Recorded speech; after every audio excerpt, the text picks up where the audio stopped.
వస్తుంది. అందరికీ నమస్కారం.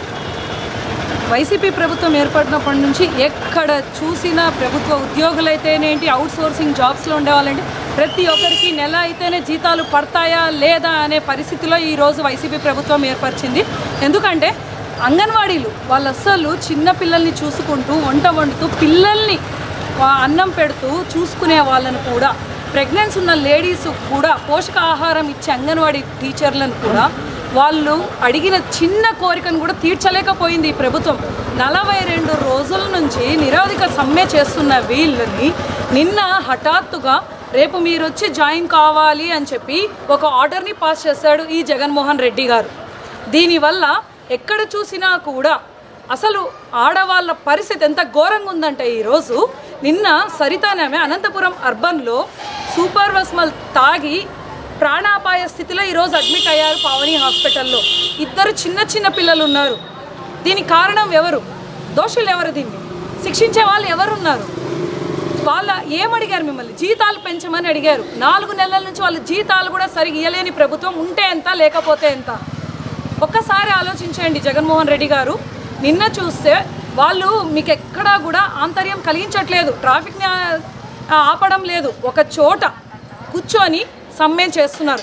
అలాంటి వాళ్ళను కూడా ప్రభుత్వం మీ చేతిలో ఉందని పోలీస్ డిపార్ట్మెంట్ని కూడా చేతిలో పెట్టుకొని ఉరవకొండలో సమ్మె చేస్తున్న మహిళల్ని జుట్టు పట్టుకొని ఈడ్చుకొని తీసుకెళ్తున్నారంటే రాష్ట్రం ఎక్కడికి వెళ్తా ఉంది? మేము నిలదీస్తున్నాం తెలుగు మహిళల తరఫున.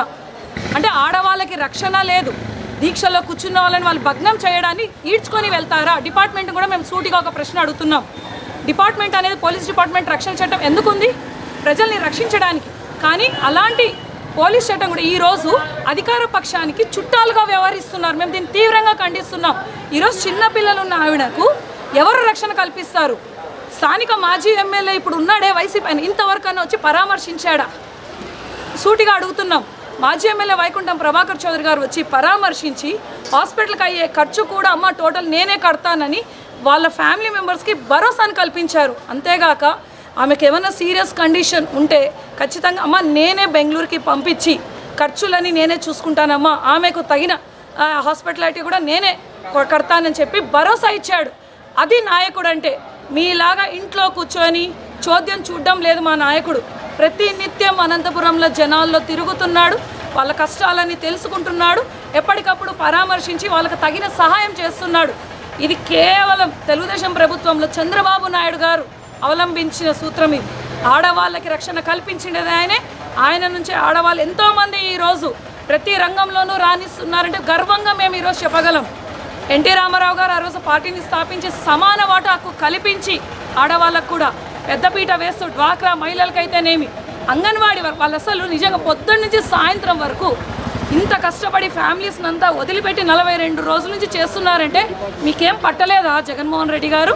లోకల్లో ఎమ్మెల్యే గారు ఉన్నారు, అనంత వెంకటరామరెడ్డి గారు ఏం చేస్తున్నారు? మీ కార్పొరేటర్స్ చెప్పుకోవడానికి 2 డిప్యూటీ మేయర్లు కూడా ఉన్నారు. ఒక్కరన్నా వాళ్ళకి వెళ్ళి సమ్మెకి మద్దతును కల్పించారా? ఎందుకు మీరు? మీ ప్రభుత్వం ఎందుకు? తీవ్రంగా ఖండిస్తున్నాము. ఆమె అయితే ఇప్పుడు ఒక రోజు అబ్జర్వేషన్లో ఉండాలని చెప్పారు. సో ఆ తర్వాత ఆమె హెల్త్ కండిషన్ని బట్టి బెంగళూరుకి షిఫ్ట్ చేయడమా లేదా ఇక్కడ పెట్టడమా అని చెప్పేసి డాక్టర్స్ నిర్ణయించి చెప్తారు. మేమైతే ఖచ్చితంగా దీన్ని తీవ్రంగా ఖండిస్తున్నాము. ఇంతకంటే ఉధృతంగా ఇంకా ఎవరికైనా ఏదైనా చిన్న అపాయం జరిగినా కూడా మహిళలు అయితే ఊరుకోము. ఖచ్చితంగా నిలదీసి ఈ ప్రభుత్వం తగిన బుద్ధి చెప్తామని తెలియదు.